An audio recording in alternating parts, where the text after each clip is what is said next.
And so if you think that the revolt against British rule in 1776 was designed to install freedom and liberty for all, uh, it does not explain, for example, why, by several orders of magnitude, Black people did not join George Washington and the slave owners, unlike settler colonialism, the system under which we still labor, which involves class collaboration between and amongst those of European descent from the 1% to the 99%. How else can you explain how Donald J. Trump got 77 million votes in November 2024, his second election after trying to overthrow the 2020 election on January 6, 2021? And I think, sadly, many of our friends on the left are infected with what I've called left-wing white nationalism.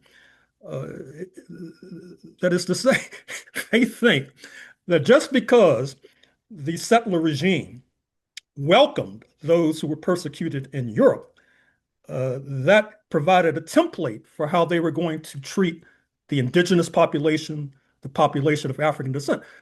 As I pointed out in my book on Southern Africa, when apartheid was installed at the southern tip of Africa in 1948, per consultations with the Carnegie Corporation of New York, the intention was to provide benefits to the poor of European descent so that they would not ally with the African majority. And to a certain extent, that worked, unquote.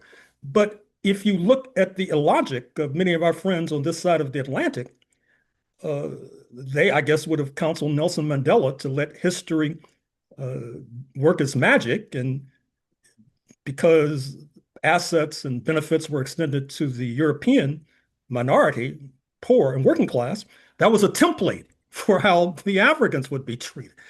But instead, these benefits and assets, or what I call combat pay, was extended to these European migrants, and also, to be fair, European adjacent migrants, that is to say, Christians from Lebanon, even from Egypt, for example, who have been integrated into the so-called white population, unquote, that uh, this was a way to recruit a militia per the Second Amendment to the U.S. Constitution to repress the indigenous population and to corral and subject the proliferating and growing population of African descent, which had allies, not least across the border in Canada, and not to mention across the Atlantic with regard to the growing abolitionist movement. And I think the question today for many of our friends on the left is, since so many seem to think quite correctly that we're in the foothills of fascism, it's incumbent to explain and explicate where this project went wrong. That is to say, if this was such a great leap forward for humanity, how did we wind up in the foothills of fascism, for example? I mean, was it during the Andrew Jackson period? They have no answer. They don't even ask the question, not to mention not having an answer.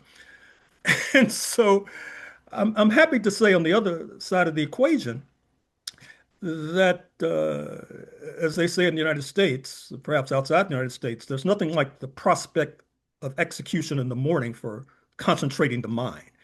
And I'm beginning to think that there's nothing like the prospect of fascism on our doorstep for concentrating the mind and making people think more carefully and critically about how we got to this point. Because if we don't have an explanation of how we got to this point, it might be difficult to come up with a remedy as to how we dig ourselves out of this deep hole in which we find ourselves. That's the import of having an adequate and accurate analysis of the founding, because I try to keep up with what our friends on the left are coming up with. And of course, they'll say, oh, if only the Democratic Party would say they were for socialism, for example, then these Euro-American workers and poor would not vote Republican. Okay, So, like many anti-scientific elements, they oftentimes ignore contrary evidence.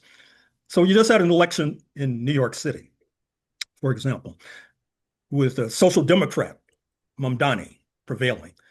Now, you would think that our friends on the left would look at that electoral result, do an analysis, and perhaps ask, why is it that Mamdani's totals proportionately were less on the Upper East Side of Manhattan, where the 1% reside, and in Staten Island, where the Italian American, Irish American, Jewish American working class reside? I haven't seen any analysis on that basis, for example. And, as you can see, I get very frustrated talking about this question.